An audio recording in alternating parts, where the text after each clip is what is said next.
Audio Jungle.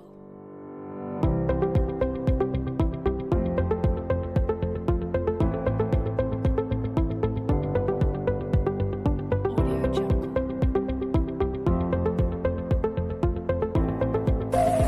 Bismillahirrahmanirrahim. Assalamualaikum warahmatullahi wabarakatuh. Kami dari kelompok 6 akan menjelaskan tentang prinsip-prinsip dari kurikulum. Prinsip-prinsip dari kurikulum terbagi kepada dua bagian. Yang pertama umum dan yang kedua khusus.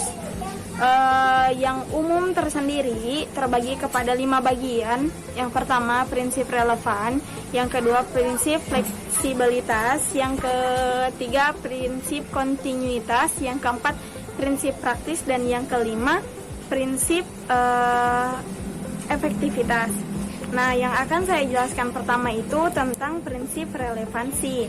Prinsip relevansi atau prinsip keserasian adalah ketika pendidikan yang dibangun atau kurikulum itu serasi dengan apa yang dibutuhkan masyarakat. Karena beberapa pendapat mengatakan bahwa pendidikan akan memiliki nilai guna ketika memang sesuai dengan apa yang dibutuhkan oleh masyarakat.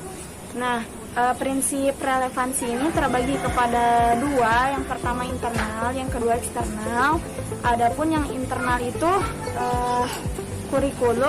kurikulumnya relevan dalam segi komponen-komponen itu sendiri. Yang pertama ada bahan ajarnya, evaluasi, strategi, organisasinya memang betul-betul relevan. Yang kedua prinsipnya itu prinsip relevan eksternal. Kalau yang eksternal itu terbagi kepada 3. Yang pertama epistemologi, atau bisa dibilang kurikulum ini relevan atau serasi dengan perkembangan sains dan teknologi. Yang kedua adalah prinsip sosiologi.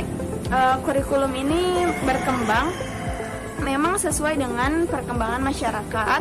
Dan yang ketiga itu prinsipnya psikologis, di mana memang mengutamakan potensi siswa, relevan dengan potensi siswa. Nah, kenapa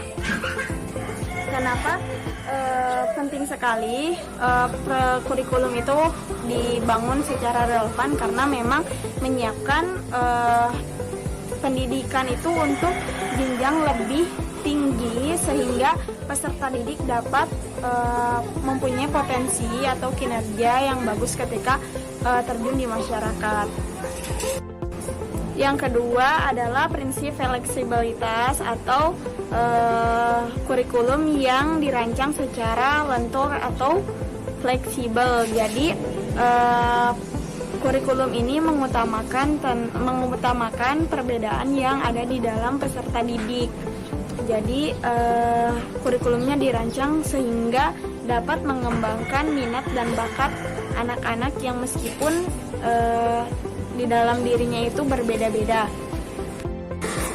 Yang ketiga adalah prinsip kontinuitas, yaitu kurikulum sebagai wahana belajar yang dinamis dikembangkan secara terus-menerus atau dinamis dari baik jenis maupun tingkatannya, supaya tidak terjadi disharmonisasi atau kebosanan atau kejenuhan atau juga pengulangan dalam pembelajaran. Karena memang kurikulum itu sendiri harus kontinu sesuai dengan tingkatan dari jenjang pendidikan tersebut. Assalamualaikum warahmatullahi wabarakatuh. Perkenalkan, nama saya Melinda Wulandari dari jurusan Pendidikan Islam Anak Usia Dini. Nah, di sini saya akan menjelaskan tentang prinsip praktis. Kurikulum memiliki prinsip praktis di mana kurikulum mudah dilaksanakan menggunakan alat-alat sederhana dan biayanya juga murah. Prinsip ini juga disebut prinsip efisien. Efisien adalah salah satu prinsip yang perlu diperhatikan dalam mengembangkan kurikulum, sehingga apa yang telah direncanakan sesuai dengan tujuan yang dicapai. Jika sebuah program pembelajaran dapat diadakan 1 bulan pada satu waktu dan memenuhi semua tujuan yang ditetapkan, itu bukan halangan. Mengembangkan kurikulum dapat memanfaatkan sumber daya pendidikan yang ada secara optimal, cermat, dan tepat sehingga hasilnya memadai. Nah, yang kedua, prinsip efektivitas. Efektivitas dalam kegiatan berkenaan dengan sejauh manapun apa yang direncanakan dan diinginkan dapat dilaksanakan atau dapat dicapai. Yang dimaksud dengan efektivitas di sini adalah sejauh mana rencana program pembelajaran dicapai atau diimplementasikan dalam prinsip ini. Ada dua aspek yang perlu diperhatikan, yaitu efektivitas mengajar guru dan efektivitas belajar siswa. Dalam aspek mengajar guru, jika masih kurang efektivitas dalam mengajar bahan ajar atau program, maka itu menjadi bahan dalam mengembangkan kurikulum di masa depan, yaitu dengan mengadakan latihan workshop dan lain-lain. Sedangkan pada aspek efektivitas belajar siswa, perlu dikembangkan metodologi pembelajaran sehingga apa yang sudah direncanakan dapat tercapai dengan metode yang relevan dengan materi atau materi pembelajaran. Sekian, terima kasih. Wassalamualaikum warahmatullahi wabarakatuh. Assalamualaikum warahmatullahi wabarakatuh. Di sini saya akan menjelaskan tentang prinsip khusus pengembangan kurikulum.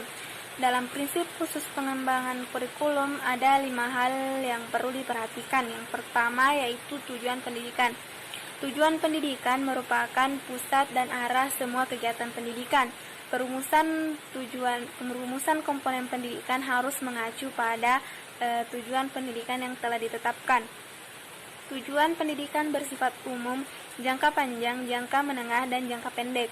Tujuan pendidikan ini bersumber pada kebijakan dan ketentuan pemerintah yang serta survei mengenai persepsi orang tua atau masyarakat dan survei terhadap pandangan para ahli dalam bidang-bidang tertentu dan penelitian.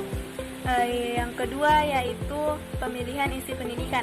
Dalam pemilihan isi pendidikan ada beberapa hal yang perlu diperhatikan, yaitu perlunya penjabaran tujuan pendidikan ke dalam bentuk perbuatan hasil belajar yang khusus dan sederhana. Isi bahan ajar harus meliputi segi pengetahuan, sikap, dan keterampilan, serta unit-unit kurikulum harus disusun dalam urutan yang logis dan sistematis. Selanjutnya yaitu yang ketiga, proses belajar mengajar. Dalam proses belajar mengajar perlu mempertimbangkan beberapa hal, yaitu apakah metode yang digunakan cocok, apakah metode yang digunakan dapat memberikan urutan kegiatan yang bertingkat-tingkat, apakah metode yang digunakan mampu mencapai tujuan kognitif, afektif, dan psikomotor, dan apakah metode yang digunakan ini dapat lebih mengaktifkan siswa, serta apakah metode ini dapat mendorong berkembangnya kemampuan baru bagi siswa. Selanjutnya yaitu yang keempat, prinsip khusus yang keempat yaitu pemilihan media dan alat pengajaran. Dalam pemilihan media dan alat pengajaran perlu memperhatikan beberapa hal, yaitu media dan alat pengajaran apa yang dibutuhkan, bila belum ada apa penggantinya, siapa yang membuatnya, bagaimana pembuatannya, kapan dibuatnya, bagaimana pembiayaannya, dan bagaimana pengorganisasiannya dalam seluruh kegiatan belajar. Selanjutnya yang terakhir yaitu yang kelima, pemilihan kegiatan penilaian. Dalam pemilihan kegiatan penilaian perlu mempertimbangkan beberapa hal, yaitu bagaimana kelas, usia, dan tingkat kemampuan siswa yang dites, berapa butir tes yang perlu disusun, apakah tes berbentuk uraian atau objektif, dan apakah tes diadministrasikan oleh guru atau siswa. Kemudian pengolahan hasil tes harus mempertimbangkan norma apakah yang digunakan dalam mengolah hasil tes tersebut.